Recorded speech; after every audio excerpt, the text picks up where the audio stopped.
Assalamualaikum warahmatullahi wabarakatuh. Berjumpa kembali dengan saya Rijal Aristiawan dari SMA Negeri 1 Mangunjaya.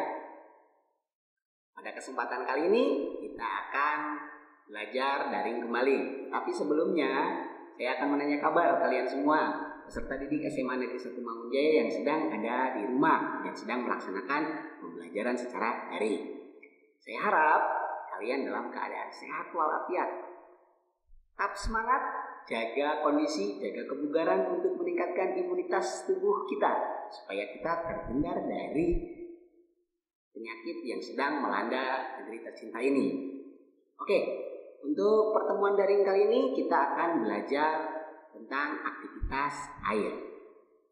Apa sih aktivitas air? Apa saja? Olahraga apa saja yang termasuk dalam aktivitas air? Ya, pasti yang ada dalam pikiran yaitu renang. Betul sekali. Tetapi sebelum kita memasuki dan kita memperdalam materi tentang renang, ada pepatah yang mengatakan, orang bijak belajar ketika mereka bisa, dan orang bodoh belajar ketika mereka terpaksa. Mari kita simpulkan, kita termasuk dalam golongan yang mana? Sudah disimpulkan? Silahkan. Ya, kita masuk ke materi aktivitas air. Untuk tujuan pembelajarannya, memahami pengertian renang, memahami manfaat aktivitas renang, mengetahui sejarah singkat tentang renang, memahami teknik-teknik dasar renang, mengetahui dan memahami macam-macam gaya renang. Jadi, untuk pertemuan kali ini kita akan membahas tentang renang. Apa renang? Sejarah renang apa saja? Dan bagaimana perkembangan renang di Indonesia? Perkembangan renang di dunia seperti apa? Akan kita bahas. Pengertian renang. Renang adalah aktivitas menggerakkan, mengapungkan, atau mengangkat seluruh bagian tubuh ke atas permukaan air dengan menggerakkan kaki ataupun lengan. Sekali lagi kita baca, renang adalah aktivitas menggerakkan, mengapungkan, atau mengangkat seluruh bagian tubuh ke atas permukaan air dengan menggerakkan kaki ataupun lengan.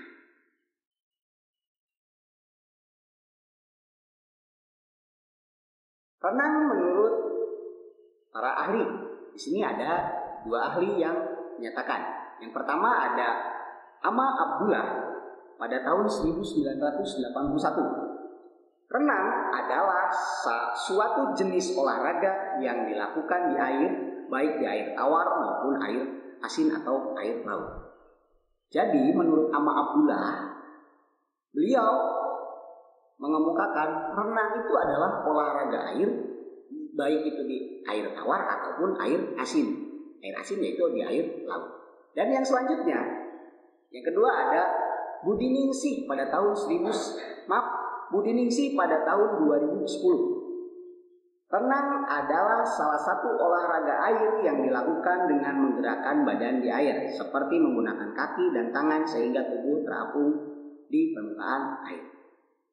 Nah, Budi Ningsih juga mengemukakan renang adalah olahraga di air dengan menggerakkan badan supaya mengapung ke permukaan air. Selanjutnya, manfaat renang. Yang pertama, pengaruh renang terhadap tubuh, meningkatkan fungsi peredaran darah, meningkatkan fungsi pernapasan, dan yang ketiga memperkuat otot. Oke, kita bahas satu persatu. Renang meningkatkan fungsi peredaran darah. Sudah jelas. Karena apa? Kita berenang, semua anggota badan mulai dari kepala sampai dengan kaki itu semuanya bergerak. Dan bagaimana caranya supaya kita bisa mengapung dan mengembang di air. Yang kedua, meningkatkan fungsi pernapasan. Untuk meningkatkan fungsi pernapasan, renang adalah salah satu olahraga yang dapat meningkatkan fungsi pernapasan. Kenapa seperti itu? Karena olahraga renang berbeda dengan olahraga-olahraga yang lainnya. Kalau olahraga renang, itu medianya sudah jelas, di air. Kalau olahraga yang lainnya kebanyakan di darat. Jadi untuk bernapas di air itu pasti sangat sulit dan membutuhkan latihan yang rutin untuk bisa bernapas di air. Dan yang ketiga, memperkuat otot. Ya, memperkuat otot sudah jelas. Karena dalam renang, karena kalau kita melakukan aktivitas renang, mulai dari kepala sampai dengan ujung kaki, itu semuanya bergerak. Otot-otot semua bergerak. Jadi, otomatis otot akan dilatih secara optimal ketika kita melakukan aktivitas renang. Yang selanjutnya ada pengaruh renang terhadap psikologis kejiwaan. Secara psikologis, renang juga dapat meningkatkan kepercayaan diri. Keberanian, itu sudah jelas. Kenapa? Yang tidak punya rasa percaya diri yang cukup dan tidak mempunyai keberanian, dia tidak akan bisa berenang. Yang ada apa? Ketika dia tidak bisa ketika dia tidak mempunyai keberanian, mau bagaimana bisa berenang? Mau masuk ke air pun dia takut. Takut apa? Takut tenggelam. Tuh. Lanjut. Sejarah singkat renang. Sebagai sebuah cabang olahraga, renang mulai dikenal pada abad ke-19 di London, Inggris. Pada tahun 1837, hanya ada 6 buah kolam renang di kota. Sejak itu, renang semakin populer. Bahkan pada tahun 1869, muncullah beberapa asosiasi olahraga renang. Kemudian semakin dikenal di dunia sehingga pada tahun 1896 renang resmi menjadi salah satu cabang olahraga yang dipertandingkan di Olimpiade modern yang diselenggarakan di Athena, Yunani. Nah, jadi pertama kali renang dikenal itu adalah di London, Inggris. Dan berkembang sampai pada akhirnya tahun 1896 renang resmi masuk Olimpiade modern, olahraga modern yang pertama kali diselenggarakan di Athena, Yunani. Selanjutnya, sejarah singkat renang di Indonesia. Di Indonesia, kepopuleran renang diawali di kota Bandung, yaitu dengan dibangunnya kolam renang Cihampelas pada tahun 1904. Setelah itu, kolam renang dibangun di beberapa kota besar di Indonesia seperti di Jakarta dan Surabaya. Perkembangan olahraga renang di Indonesia selanjutnya ditandai dengan lahirnya berbagai perkumpulan renang atau Perserikatan Renang Bandung. Yang pertama kali ada di Indonesia yaitu Perserikatan Renang Bandung pada tahun 1917. Jadi pertama kali Indonesia mengenal renang itu pada tahun 1904. Di mana? Karena dibangunnya kolam renang Cihampelas yaitu di Bandung. Dan muncul organisasi renang pertama Perserikatan Renang Bandung pada tahun 1917.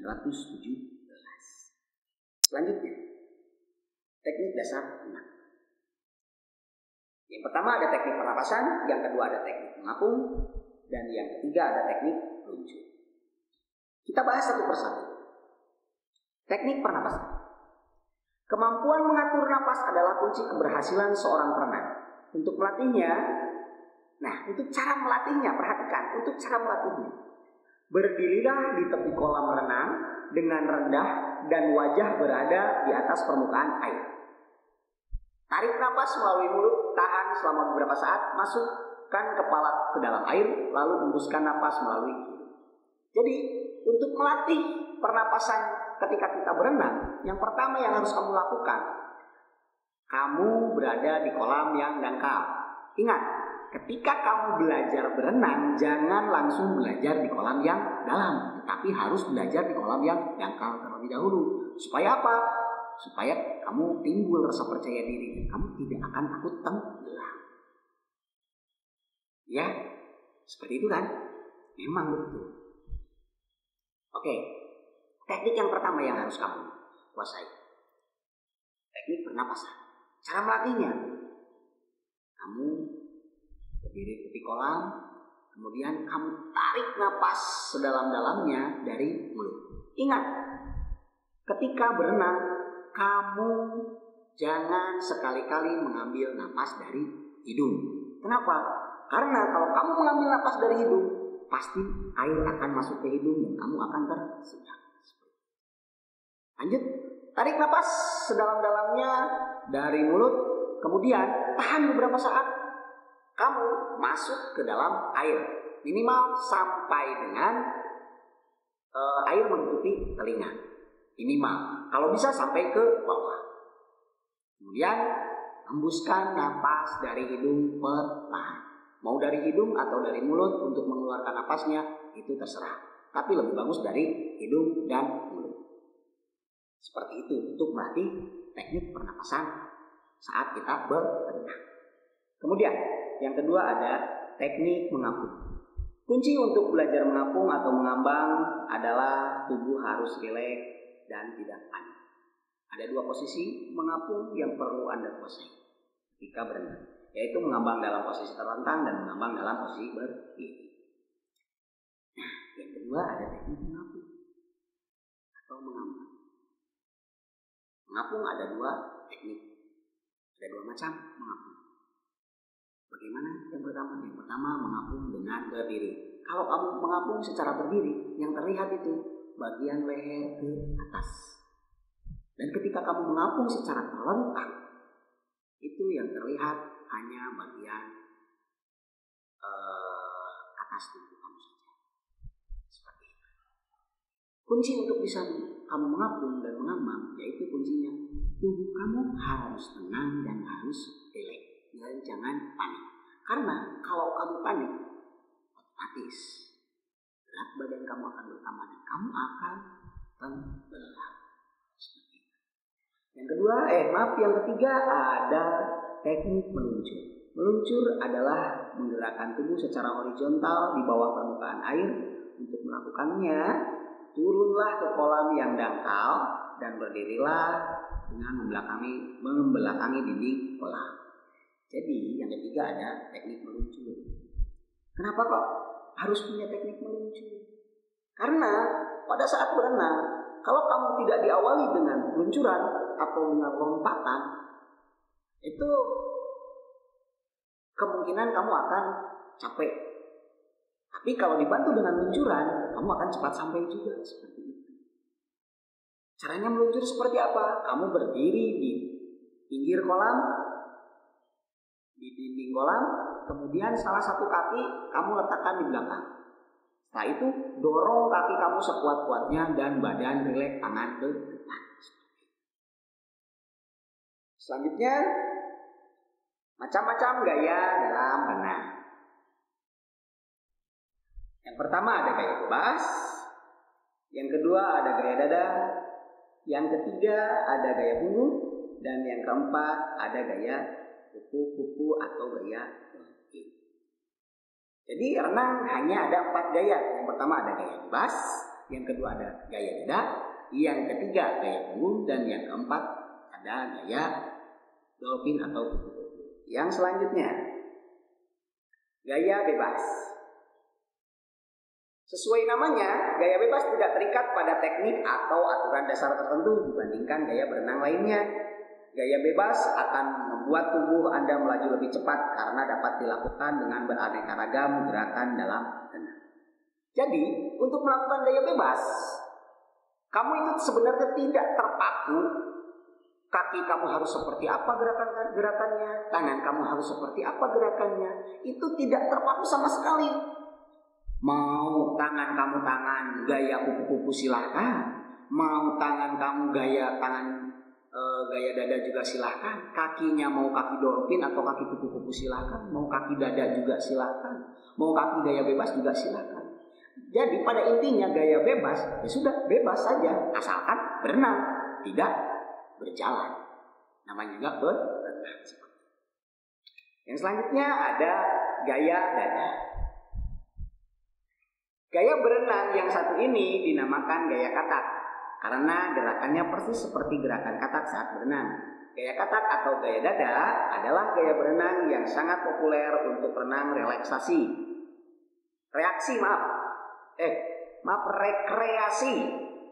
Tetapi juga sering digunakan oleh para atlet dalam berlomba. Nah, untuk gaya dada atau gaya katak, kenapa kok bisa dikatakan gaya katak? Karena memang gerakannya menyerupai katak sedang berenang. Kalian pernah lihat katak berenang seperti apa? Ya, memang seperti itu. Posisi kaki, posisi tangan, gerakan kaki, gerakan tangan, memang seperti itu. Seperti gerakan katak sedang berenang. Kemudian, yang ketiga ada gaya punggung. Gaya ini dinamakan gaya punggung karena posisi menghadap ke permukaan air atau tubuh terlentang. Posisi ini memudahkan Anda untuk bernapas dan membuka mata, tetapi sulit menentukan arah gerakan. Nah, untuk gaya punggung adalah kebalikan dari gaya bebas. Kalau gaya bebas kita telungkup, kalau gaya punggung kita terlentang. Kakinya sama tangannya juga sama. Pada dasarnya gerakannya seperti itu.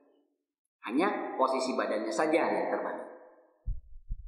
Ini juga gaya punggung mempermudahkan kita untuk bernapas. Karena apa?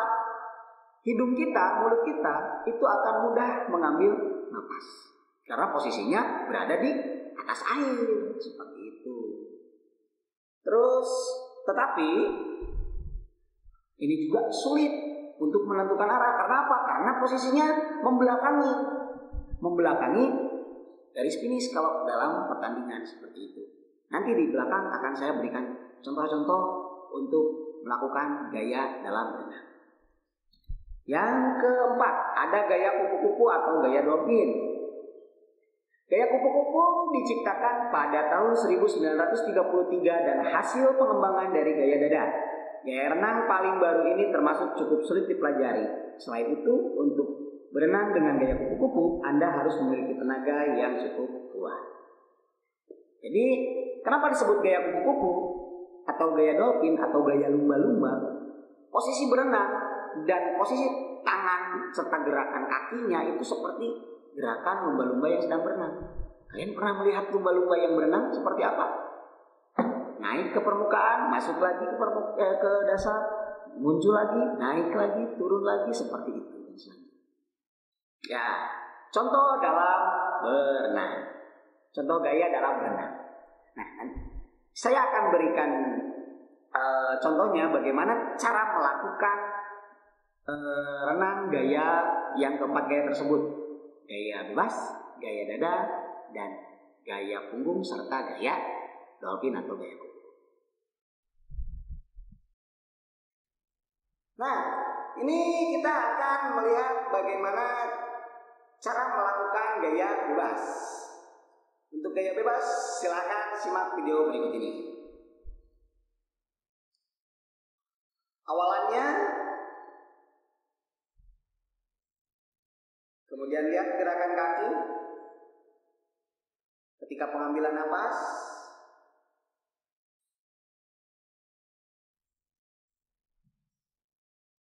gerakan kaki, gerakan tangan, dan ketika pengambilan napas seperti apa. Kita ulang sekali lagi. Loncat, masuk ke dalam air. Ya, lihat gerakan tangannya, gerakan kakinya. Gerakan tangannya memutar seperti baling-baling, dan gerakan kakinya itu ke atas dan ke bawah dalam posisi telungkup, bukan seperti orang yang sedang mengayuh sepeda. Seperti itu. Itu untuk gerakan gaya bebas. Kemudian sekarang gerakan gaya dada. Sama awalannya, loncat dari atas, kemudian masuk ke air, menyelam beberapa saat. Nah, lihat posisi kaki dan posisi tangan gaya dada seperti katak yang sedang berenang. Ini kenapa gaya ini disebut gaya katak? Posisi kaki dan posisi tangannya. Ya, kita ulang sekali lagi.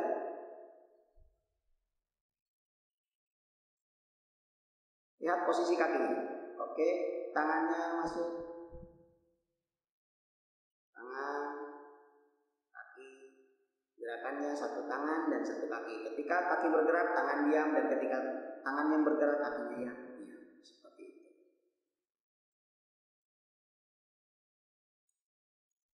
Selanjutnya ada gaya punggung. Nah, ini untuk gaya punggung. Posisi startnya pun berbeda. Kalau tadi gaya bebas itu di atas, loncat, tapi kalau gaya punggung di bawah. Dan posisi berenangnya lihat, kalau gaya bebas tadi kan terlungkup, sekarang terlentang. Nah, ini memudahkan kita untuk bernapas, tapi juga kita kesulitan untuk melihat posisi garis finishnya seperti itu. Kita ulang sekali lagi.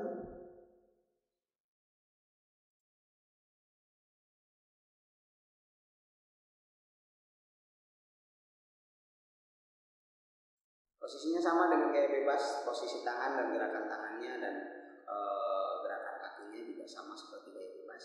Hanya saja posisi badannya saja yang terbalik. Kalau gaya bebas kita telungkup dan kalau gaya punggung kita terlentang. Masuk ke gaya yang terakhir. Ini gaya yang sangat-sangat sulit dilakukan untuk belajar atau untuk perenang pemula. Startnya sama dari atas seperti yang tadi, tapi lihat posisinya. Posisi kaki, gerakan kaki, posisi tangan dan gerakan tangan. Nah, kalau tadi gerakan kakinya melebar, kalau untuk gaya dada dan gaya bebas ke atas dan ke bawah, ini juga sama ke atas dan ke bawah, cuma gerakan posisi kakinya rapat seperti lumba-lumba yang sedang berenang. Kita ulang sekali lagi.